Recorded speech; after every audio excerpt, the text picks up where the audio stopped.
Korean conflict.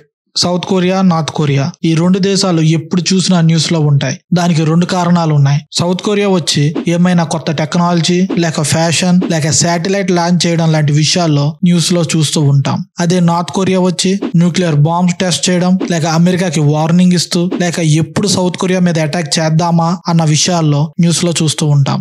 ఏదేమైనా గానీ ఈ రెండు దేశాలు మాత్రం ఒకప్పుడు కలిసి ఉండేవి. కానీ ఇప్పుడు ఇండియా పాకిస్తాన్ లా బద్ధ శత్రువులు అయ్యారు. కానీ ఇక్కడ హైలైట్ విషయం ఏంటంటే ఇప్పటికీ కూడా నార్త్ కొరియా సౌత్ కొరియాని ఒక సెపరేట్ దేశంగా కన్సిడర్ చేయరు. సౌత్ కొరియా కూడా నార్త్ కొరియాలో ఒక భాగమే అని నార్త్ కొరియా చెబుతుంది. సేమ్ అదే విధంగా సౌత్ కొరియా కూడా నార్త్ కొరియా తమ దేశంలో భాగమని చెబుతూ ఉంటుంది. అసలు ఈ రెండు దేశాలు ఎందుకు విడిపోయాయి, అలానే ఇప్పుడు ఎందుకు ఇంత బద్ధ శత్రువులు అయ్యారన్న విషయం మనం ఈ వీడియోలో తెలుసుకుందాం.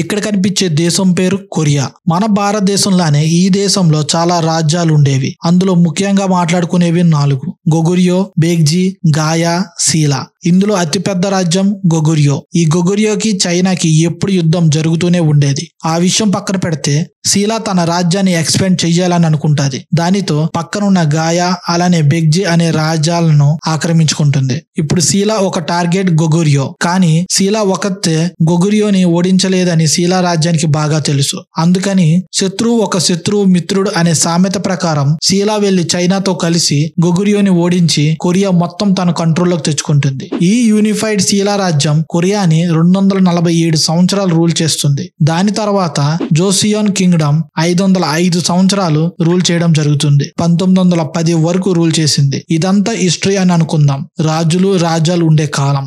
ఇప్పుడు 1910 తర్వాత ఏం జరిగిందో చూద్దాం. కొరియా అనే దేశానికి కింద జపాన్ ఉంటుంది, పైన చైనా ఉంటుంది. మన భారతదేశంలోకి బిజినెస్ చేయడానికని ఈస్ట్ ఇండియా కంపెనీ పేరుతో ఎలా అయితే బ్రిటిష్ వాళ్ళు వచ్చారో అలానే జపాన్ వాళ్ళు కొరియాలో బిజినెస్ చేయడానికి రావడం జరిగింది. వచ్చిన తర్వాత స్లోగా కొరియాని వాళ్ళ కంట్రోల్లోకి తీసుకుని రూల్ చేయడం స్టార్ట్ చేశారు. ఆ సమయంలో వరల్డ్ వార్ 2 స్టార్ట్ అయింది. దానికి కారణం జర్మనీ పోలాండ్ మీద అటాక్ చేయడం. దానితో పోలాండ్ కి సపోర్ట్ గా బ్రిటన్, ఫ్రాన్స్, జర్మనీ మీద వార్ డిక్లేర్ చేశారు. అదే సమయంలో జపాన్ వచ్చి చైనా మీద వార్ డిక్లేర్ చేసింది. వరల్డ్ వార్ 2 స్టార్ట్ అయినప్పటికీ అమెరికా ఒక న్యూట్రల్ దేశంగానే ఉండేది. అంటే అటు జర్మనీ, జపాన్ వాళ్ళకి సపోర్ట్ ఇవ్వలేదు, అలానే బ్రిటన్, ఫ్రాన్స్, చైనా వాళ్ళకి కూడా సపోర్ట్ ఇవ్వలేదు. అలాంటి టైంలో జపాన్ కావాలని తన పవర్ చూపించుకోవడానికి అమెరికా మీద అటాక్ చేసింది. అప్పటి వరకు న్యూట్రల్ గా ఉన్న అమెరికా ఒక్కసారిగా జపాన్ మీద విరుచుకుపడింది. అదే కరెక్ట్ సమయం అనుకున్న రష్యా కూడా జపాన్ మీద యుద్ధం మొదలు పెట్టింది. ఆ సమయంలో అమెరికా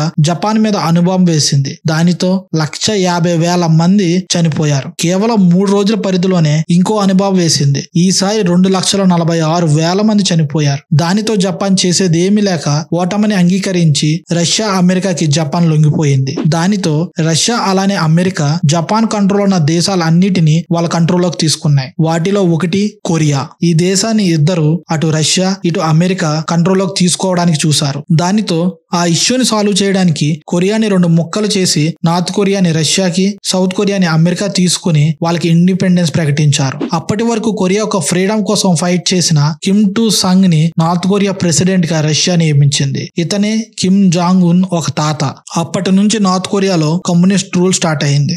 అలానే సౌత్ కొరియా కూడా అమెరికా జపాన్ నుంచి ఇండిపెండెన్స్ ప్రకటించి వాళ్ళకి ఇష్టమైన లీడర్ తో రూల్ చేయించుకునే అధికారాన్ని డెమోక్రటిక్ రూల్ ని పెట్టి వెళ్ళిపోవడం జరిగింది. ఎప్పుడైతే అమెరికా సౌత్ కొరియాను వదిలి వెళ్ళిందో వెంటనే నార్త్ కొరియా కమ్యూనిస్ట్ దేశాలైన రష్యా, చైనా సపోర్ట్ తీసుకుని సౌత్ కొరియా మీద యుద్ధానికి దిగింది. సౌత్ కొరియాలో చాలా వరకు ఆక్యుపై చేసింది. ఆ టైంలో యుఎస్ఏ తో పాటు యునైటెడ్ కింగ్డమ్ కూడా సౌత్ కొరియా వైపు ఉండి నార్త్ కొరియా మీద వార్ చేసి ఆక్యుపై చేసిన ప్రతి ప్లేస్ ని తిరిగి సౌత్ కొరియాకి అప్పగించారు. లాస్ట్ కి సౌత్ కొరియా, నార్త్ కొరియా మధ్య ఒక అగ్రిమెంట్ చేసుకోవడంతో వార్ ముగిసింది. అయినప్పటికీ అప్పటి నుంచి ఇప్పటి వరకు కొరియా దేశం మొత్తం మాకే చెందుతుందని అటు నార్త్ కొరియా ఇటు సౌత్ కొరియా భావిస్తుంది. ఇప్పుడు ఈ రెండు దేశాల మధ్య ఉన్న మేజర్ డిఫరెన్స్ ఏంటంటే నార్త్ కొరియా ఒక కమ్యూనిస్ట్ రూల్. అక్కడ ఒక్కడే ప్రెసిడెంట్ ఉంటాడు. ప్రెసిడెంట్ ఏది చెప్తే అదే జరుగుతుంది. ఎలక్షన్స్ ఉండవు, ఒకవేళ ఉన్నా అవి ఫార్మాలిటీకే. సింపుల్ గా చెప్పాలంటే డిక్టేటర్షిప్ నడుస్తుంది. కానీ సౌత్ కొరియా వచ్చేసరికి మన ఇండియా లాగా డెమోక్రటిక్ రూల్ నడుస్తుంది. దేశంలో ఎవరైనా ఎలిజిబుల్ క్యాండిడేట్ అయితే చాలు